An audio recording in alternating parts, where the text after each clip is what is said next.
cité ce matin aussi notre jeune frère qui nous a dirigés dans la prière. Le thème que nous allons clôturer sur le dirigeant, aujourd'hui nous allons prendre des exemples dans la Bible de ceux qui ont montré de qualité, de dons, mais aussi le service qu'ils ont rendu au peuple.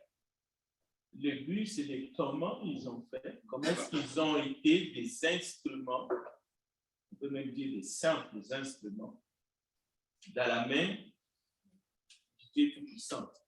Alors, notre type, ce n'est pas Josué, parce qu'on va les citer aussi ce matin, mais on va commencer, vous verrez qu'il y a d'autres types des humains avec leur foi, leur faiblesse, mais aussi leur fidélité, parce que nous ne voulons pas aller voir ou copier ou imiter les fidélités ou les faiblesses ou les imperfections de ceux-là que Dieu s'est servi. Non, le but, ce n'est pas ça. Le but, c'est toujours de prendre l'exemple des qualités, de fidélité, de service, de dévouement qu'ils ont montré. C'est pour cela, d'ailleurs, que la vie de personnages que Dieu s'est servi se trouve dans la Bible. Nous pouvons voir les moments où ils étaient peut-être dans l'imperfection, mais nous n'allons pas imiter ce côté-là. Nous allons simplement comprendre ce qui s'est passé. Voilà. Donc, nous allons commencer tout de suite.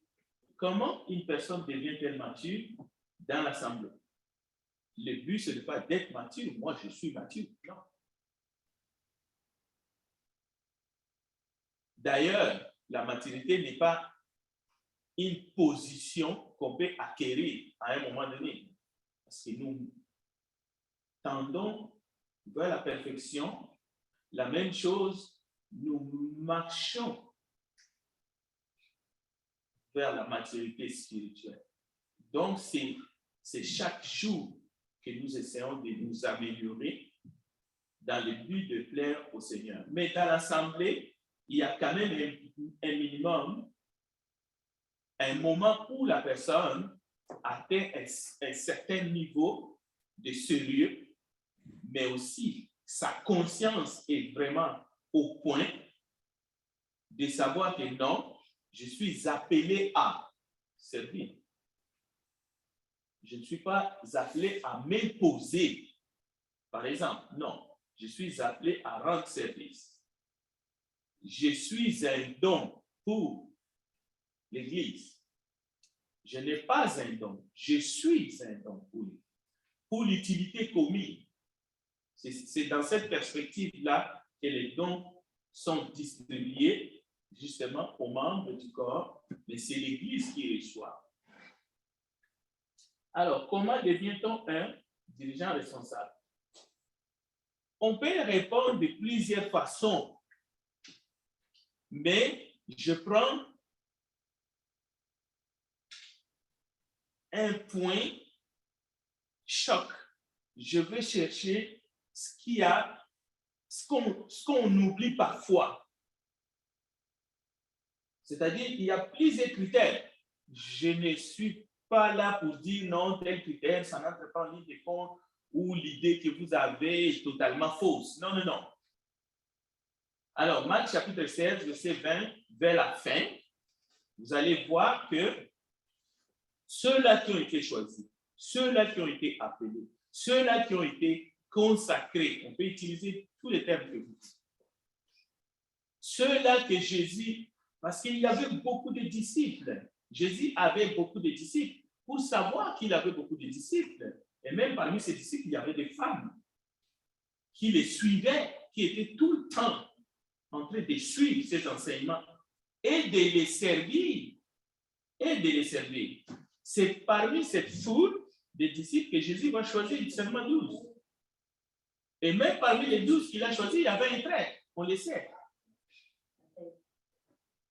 Donc, alors, c'est au 11, parce que l'un va partir, qui est Judas, que Jésus va donner l'ordre dans Marc chapitre 16. Mais pour répondre à la question comment devient-on un dirigeant responsable, en plus des critères, en plus des qualités que nous allons voir chez des hommes que Dieu s'est servi comme instrument, il y a un point important que nous trouvons dans l'Évangile qui n'est pas négligeable. Si on néglige ces points, c'est fini. C'est-à-dire, on peut être qualifié comme un robot. C'est-à-dire, on peut être productif, on peut faire des choses comme un automate, on peut être rempli des herbes, mais on va chuter sur l'ainsi dit le Seigneur, où lui-même, Dieu dit, à travers son esprit, que nos œuvres sont inutiles. Nos œuvres sont comme un habit souillé, c'est-à-dire un habit taché de sang.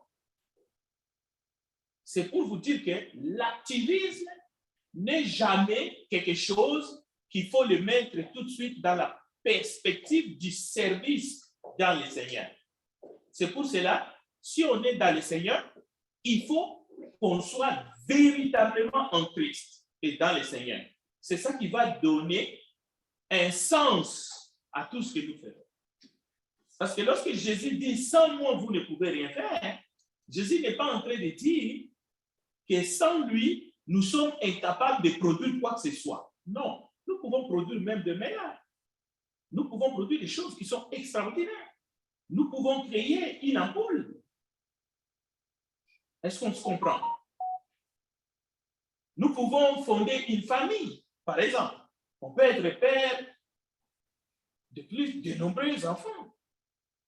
Et il y en a qui peuvent être même maris de plusieurs femmes. Avec des maîtresses aussi. Il y en a. Il y en a qui peuvent être chefs d'entreprise. Donc, il ne s'agit pas de l'absence des œuvres. Lorsque Jésus dit sans moi, vous ne pouvez rien faire. Cela veut dire que vous ne pouvez pas produire quelque chose qui va tenir à un examen. Donc, à un examen, comme on dit, un examen, mais qui provient du cœur de Dieu. C'est inacceptable. Je peux prendre l'exemple de ces deux frères, qui est Caïn et Abel. Vous voyez que les deux, ils étaient productifs. L'un a produit quelque chose, l'autre aussi. L'autre était laboureur, cultivateur, comme vous savez, mais l'autre était berger. Bon. Alors, c'est cet ingrédient qui va faire d'une personne un homme ou une femme de Dieu. Au fait, même si j'appelle ingrédient, en réalité, c'est juste une façon de s'exprimer. Jésus dira à ses disciples, à ses propres disciples qu'il a choisis, à qui il a soufflé. À un moment donné, Jésus va souffler sur eux et il va leur dire, recevez l'Esprit. C'est à qui vous pardonnerez, leur péché sera pardonné. À un moment donné. Mais l'effusion du Saint-Esprit aura lieu quand même le jour de la Pentecôte. Donc, Jésus était avec eux en chair et en os, mais Jésus va leur dire, en leur donnant la mission d'aller jusqu'aux extrémités de la terre et prêcher la bonne nouvelle, il va leur dire, voici, je suis avec vous tous les jours, jusqu'à la fin. Cela veut dire, lorsque il est avec toi, lorsqu'il est en toi, lorsqu'il t'accompagne dans chaque réalisation, dans ce que tu fais, mais ici, on va circonscrire, lorsque tu le sers avec lui, ce n'est pas seulement avec la force qu'il nous communique, non, c'est faux. Ça, c'est un diminutif. Il y en a qui pensent qu'il nous transfige comme on reçoit un vaccin, et puis, bon, on fonctionne avec l'énergie du désespoir ou l'énergie du désespoir. Non, ça ne fonctionne pas. Lui, il est là, comme il était dans la barque avec les disciples, lors de la tempête apaisée. Ce matin, il est avec nous. C'est pour cela que notre culte a et aura un sens. S'il est absent, ou si nous lui mettons de côté, si nous commençons à avoir des pensées qu'il n'est pas là, comme dans les textes bibliques, il y a beaucoup de paraboles où le maître est parti, qu'il viendra au dernier jour pour nous juger, mais maintenant, tu sers comme un activiste, c'est-à-dire tu te mets devant, tu prends toute la place. Non, tu ne marches même pas sur le chemin de la maturité, tu es sur une autre. C'est le chemin du moi.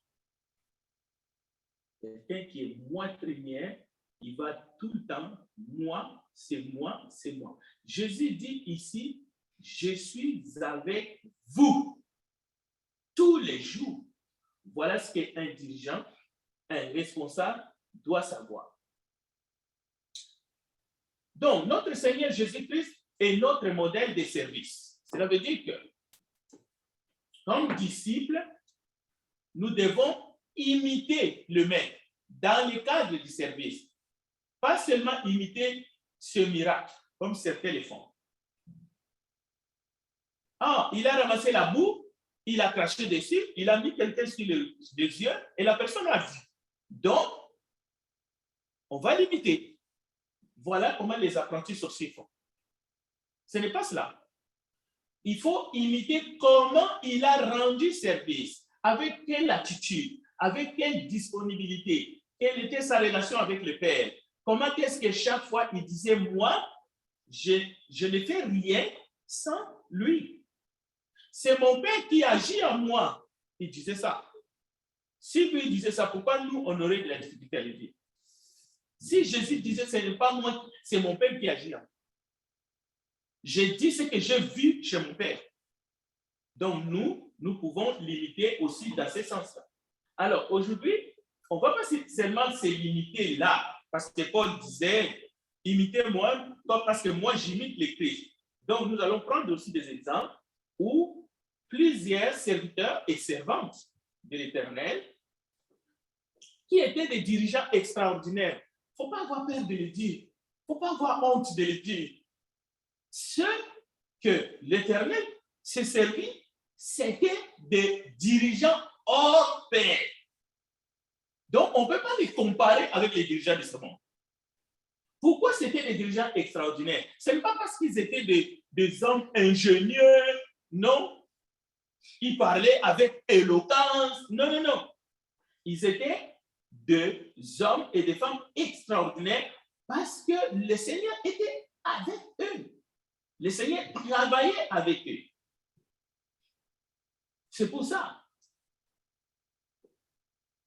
Donc, si vous êtes un garde du corps, si vous êtes un conseiller, si vous êtes à côté d'un homme ou d'une femme puissante, les gens vont dire, comment est-ce qu'il a fait pour être à ses côtés? C'est sûr qu'il écoute des choses merveilleuses. Donc, c'est un homme sérieux. Comment est-ce qu'un homme aussi grand peut lui faire confiance? Dans le monde, c'est comme ça que ça fonctionne. C'est la même chose. C'est pour cela, certains, comme je dis, imitent mal le Seigneur. Ils disent, moi, je suis serviteur de Dieu, je suis comme l'âne sur lequel Jésus est monté avant d'entrer à Jérusalem. Donc, parce que cet âne-là aussi a marché sur des pagnes, des plantes, des branches de palmiers, tout ce qu'on a mis par terre. Donc, moi, aussi, comme je suis serviteur de Dieu, on peut me porter sur le dos. Il y a des, entre guillemets, soi-disant serviteurs de Dieu, où il faut venir enlever la poussière de leurs chaussures, pendant qu'ils prêchent. C'est-à-dire qu'il faut les traiter avec, c'est plus que des gars. Donc, c'est beaucoup de gloire. Donc, on peut citer, et nous pouvons les lire seulement en hébreu. Vous allez voir que nous ne parlons pas nous parlons des humains. OK? Noé, Abraham, Joseph, Néhémie, Daniel, Paul, ce sont des êtres humains comme nous. Oui, ils ont reçu l'Esprit de Dieu. Les prophètes avaient l'Esprit de Dieu. Mais nous avons reçu une double portion de l'Esprit. Donc, il n'y a pas besoin de dire, hey, c'était des grands, nous sommes des petits. Des mauvais. Non. Donc, nous allons voir par exemple que Joseph était un type de Christ. Et il avait un bon caractère. Oui, il avait des œuvres bonnes.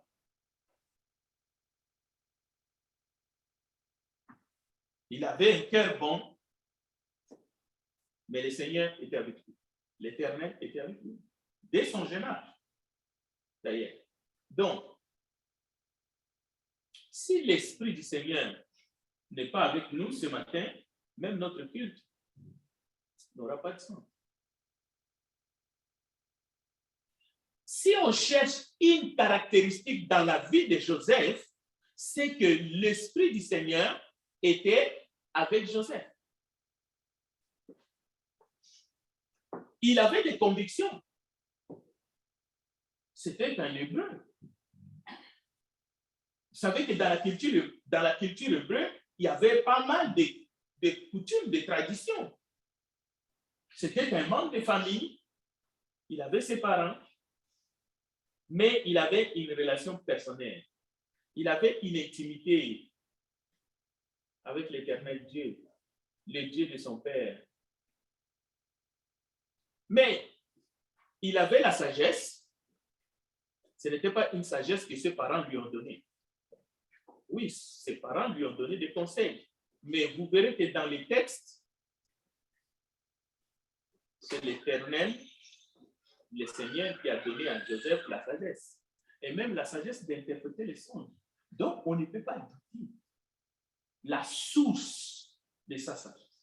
C'est ça le vrai problème aujourd'hui. Quelle est ta source?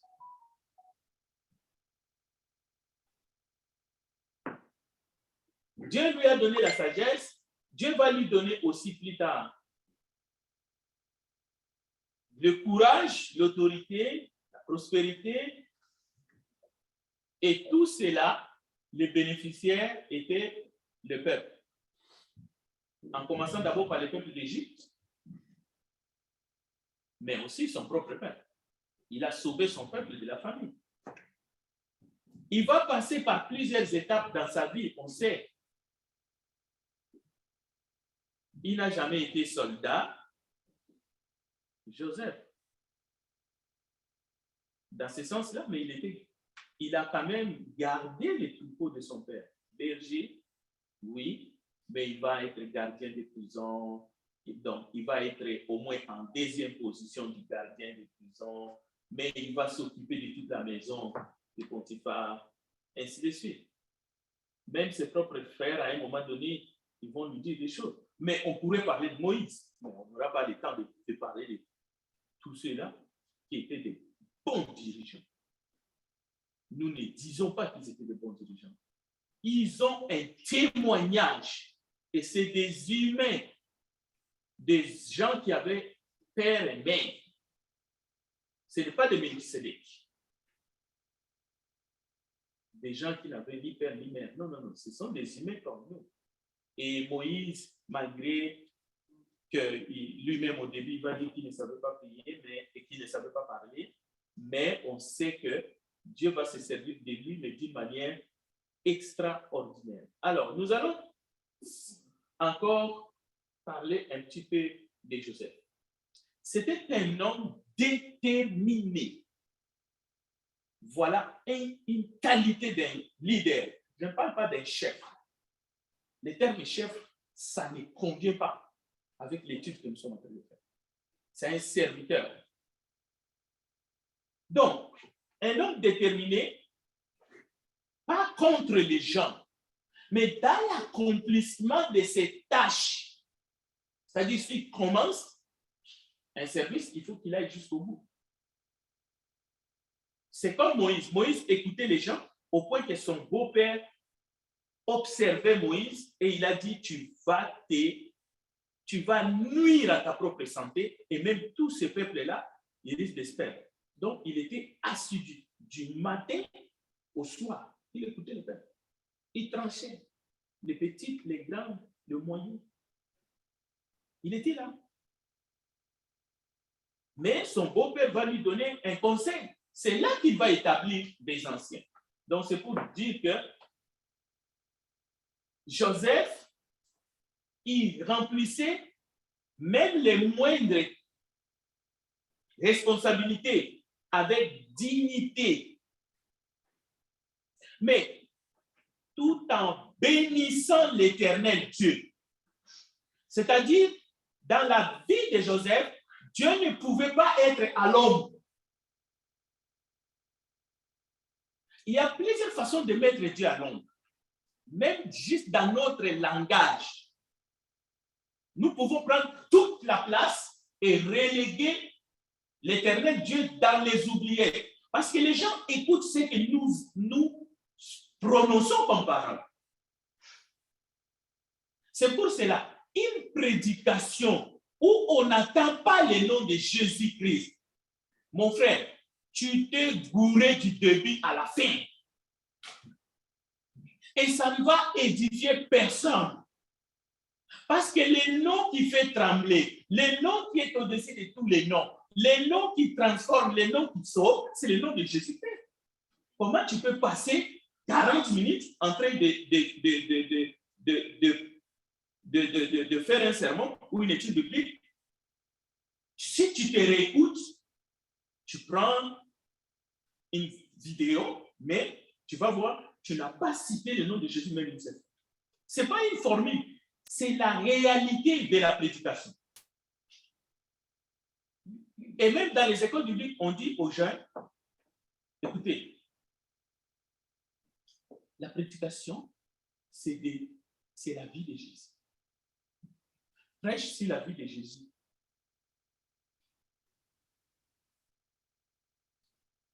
Les gens ne seront jamais fatigués si tu es en train de leur parler de Jésus. Parle-moi de Jésus-Christ. Ça veut dire, ne me parle pas de toi, ni de tes accomplissements. Parle-nous de Jésus. Tu peux faire un témoignage de ce que Dieu a fait avec toi. Paul, dans Romains chapitre 1, il parle de l'intégrité pour un dirigeant. C'est une qualité nécessaire pour celui qui marche vers le chemin de la maturité. Donc, il faut surveiller cela en soi-même. Est-ce que je suis un homme intègre? Est-ce qu'on peut me faire confiance? Est-ce que je veille sur moi-même, sur mon enseignement?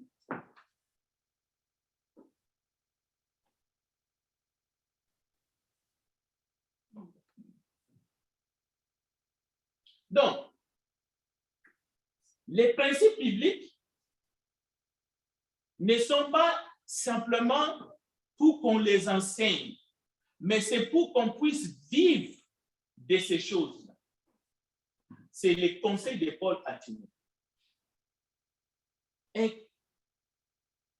conseil digne de foi. Paul dit à Timothée, tu dois être un modèle, c'est-à-dire tu dois vivre ta prédication.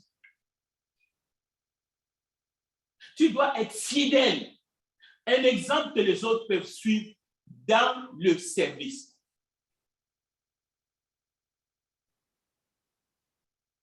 C'est-à-dire qu'il faut démontrer aux autres la parole, ton amour pour la parole, ton amour pour l'Église de Dieu. Un dirigeant ne peut pas permettre que les gens partent un dimanche comme ça, brisés, c'est-à-dire avec des regrets. Qu'est-ce que nous sommes allés faire là? Parce que nous avons perdu tout, même la parole. Non, un dirigeant ne peut pas faire ça.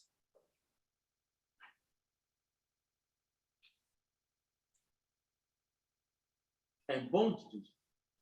Écoutez, trouverions-nous un homme semblable à celui-ci? Écoutez les témoignages. Vous pouvez les lire dans Genèse chapitre 41, verset 38 à 42. Ici, nous parlons du personnage. Vous pouvez les lire à la maison. Trouverions-nous un homme semblable à celui-ci? Donc, nous avons besoin de plus que de Joseph. Nous avons besoin de plus de Joseph. Avec des réputations honorables. C'est la réputation qui doit être honorable. Ça, c'est très important. Dans la communauté, partout. Donc, un dirigeant, c'est quelqu'un qui sait faire la différence entre le bien et le mal. C'est quelqu'un qui sait différencier sa gauche et sa droite. C'est quelqu'un qui peut amener les autres à faire le bien. Il choisit de faire le bien.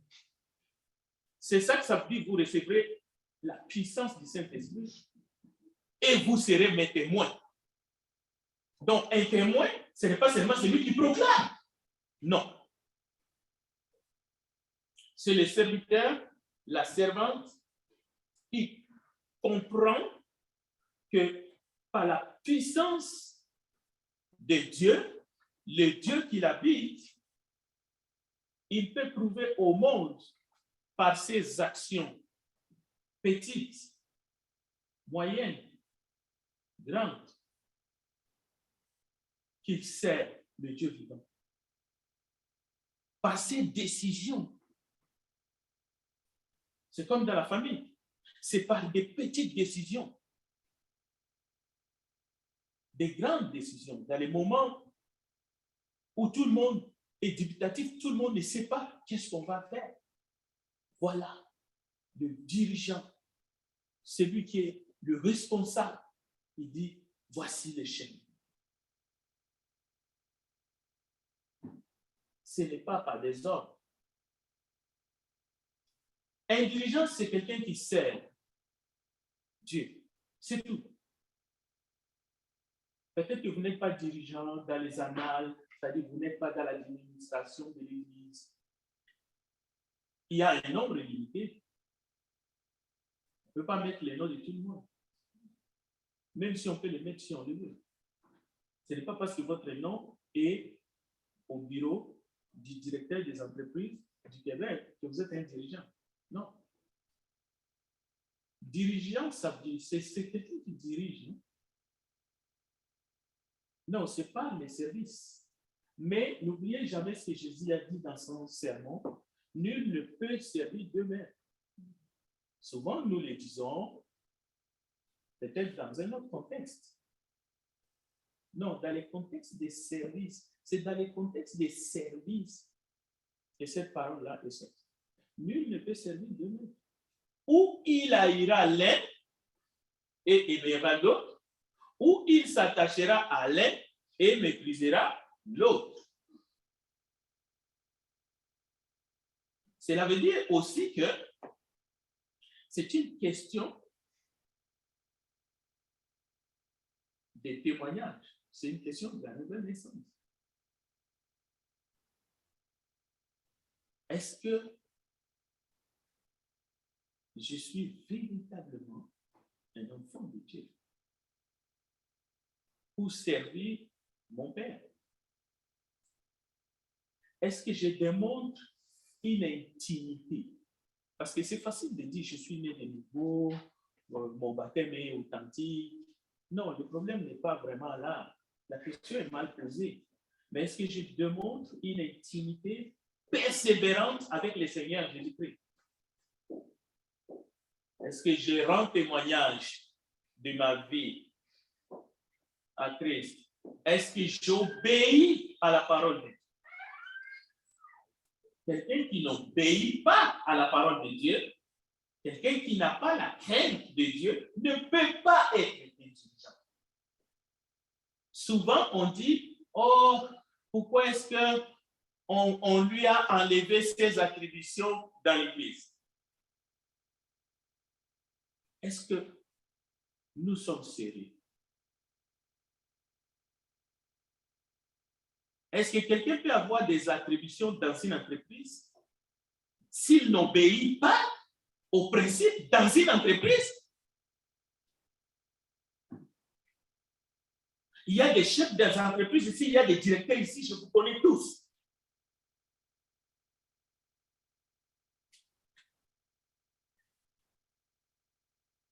Il ne faut pas défendre les défendables. L'église, ce n'est pas une poubelle.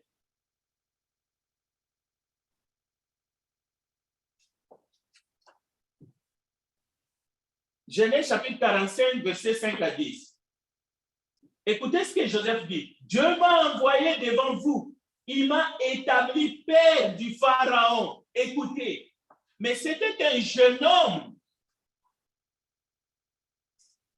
Il n'est jamais trop tôt pour servir. Il servait déjà dans la maison de son père. Le jeune homme Joseph avait la foi, le courage de servir. Il était là où il fallait. C'est comme David. Il n'était pas un homme en uniforme, mais c'est lui qui a affronté Goliath. Ses grands frères étaient là et Saül était là, le vieux roi et tous les autres. L'armée était là. Donc, un esprit de sacrifice, un engagement, de l'obéissance, on peut relever les défis. Alors, quoi que vous fassiez, en parole, en acte, faites tout au nom du Seigneur, juste, en exprimant par lui votre reconnaissance à Dieu le Père. Colossiens chapitre 3, verset 17. Donc, pour terminer, cet enseignement que nous avons commencé la semaine passée, un homme de Dieu, une femme de Dieu, un leader, un jeune homme qui s'élève pour servir le Dieu vivant, la première chose, il doit inspirer confiance.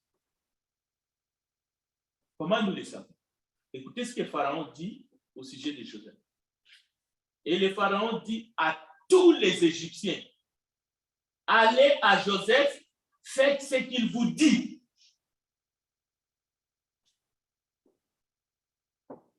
Dans l'assemblée de Dieu, à un moment donné, dans l'église qui est la famille de Dieu, c'est ce que Jésus a fait avec ses disciples. Il leur a dit, allez, faites de toutes les nations des disciples. Je suis avec vous, mais il est là de manière discrète, mais il agit avec eux. Mais la Bible dit, ils sont allés partout. Ils ont fait ce que leur Seigneur leur a dit. Est-ce que c'est ce que nous reproduisons aujourd'hui, au XXIe siècle? Comme disciples de Jésus, est-ce que nous répondons à l'appel de faire des disciples toutes les nations? Dans la famille de Dieu, c'est la même chose. Nous avons des responsabilités. Nous devons nous engager. Dans la famille biologique, nous avons des responsabilités qui sont spirituelles et nous devons être engagés. Nous devons servir avec les moyens que Dieu nous donne. Donc, Joseph n'est pas devenu excellent, un bon dirigeant du jour au lendemain. Non. Ce n'est pas dans quelques jours, bien sûr. Mais il a grandi avec ses frères comme berger. Il a servi comme esclave. Voilà. Dans la maison de Potiphar. Ce n'était pas une joie. Mais il a servi. Mais il a servi avec fidélité. Il y a eu des tentations, mais il était là. On l'a calomnié. Il est allé en prison, mais il était là. Il a continué à servir. Il a servi. Lorsqu'il était question de savoir qu'est-ce qu'il fallait faire à cause de la famine qui allait s'abattre sur l'Égypte, Joseph était présent. Il était tout le temps en communion avec son Dieu. Il n'a jamais dit, oh mon Dieu, tu m'as abandonné. Qu'est-ce qui se passe? Pourquoi je suis arrivé ici comme esclave? Il n'a pas dit ça. Bien. Il n'a rien envié dans son parcours. il reconnaissait toujours la place du divin créateur dans son cœur.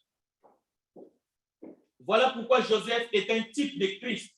Voilà pourquoi nous devons nous rappeler de cet enseignement de ce jeune homme qui est devenu après le roi en Égypte. Mais on peut citer Daniel et ses amis et bien d'autres. Donc, l'Église, la famille de Dieu, c'est aussi une affaire de gestion comme dans les jardins d'Éden, dans l'Église. Et évidemment, l'Église, nous sommes dans un paradis ici, c'est la paix, la joie dans le Seigneur. Mais c'est aussi une affaire de gestion. Il y a des gens, malheureusement, dans ce monde, parce qu'il y a des groupes religieux qu'on appelle des dénominations, mais au sein même des assemblées du Christ, vous pouvez aller trouver de la complaisance, de la pire, ici on parle de la pire mauvaise gestion, pas des choses, mais des gens.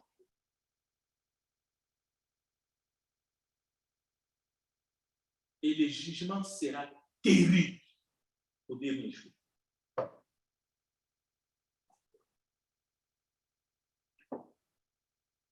Écoutez, Dieu ne vous demandera pas pourquoi moi, je me suis conduit comme je me suis conduit, pourquoi moi j'ai péché. Mais si tu es responsable, si tu dois veiller sur mon âme et que tu n'as pas dit la bonne chose, tu ne m'as pas dit la bonne chose, Dieu va te juger à cause de ta complaisance, de ta mollesse. Mais moi, je serai condamné pour mon péché. Toi, tu seras condamné pour ton péché de la négligence. Ceci doit être clair et net.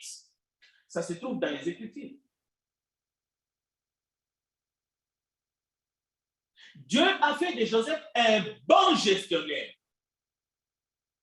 Qu'est-ce que vous comprenez lorsque Jésus dit à Jean, Pierre, Jean et son frère, André, que je vais faire de vous des pécheurs d'hommes. Ça ne veut pas dire qu'au dernier jour, Pierre va comptabiliser le nombre de poissons qu'il a capturés dans les lacs de Génézareth. Joseph a servi pendant 80 ans. Je dis bien 80 ans de service. Il est mort centenaire.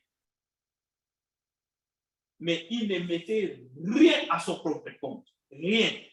Et même, on va les voir aussi chez Paul.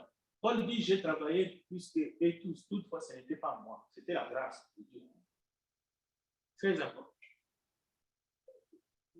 Joseph, la même chose. Alors, je vais m'arrêter ici. Le chrétien qui grandit spirituellement reconnaît l'œuvre, reconnaît l'aide de Dieu dans l'accomplissement de chaque service. C'est comme dans le couple. L'homme doit reconnaître l'aide de sa femme. La femme doit reconnaître aussi l'aide de son mari. Mais ce n'est pas ce qui se passe. Souvent, c'est moi. C'est moi qui tiens ce mélange-là. C'est moi qui fais tout. C'est moi. J'ai travaillé pendant 20 ans. Toi, tu as travaillé seulement 3 ans. C'est comme ça. C'est pas biblique. C'est Dieu qui a dit, je veux lui mettre une aide semblable, un vis-à-vis. Mais c'est la même chose dans l'Église.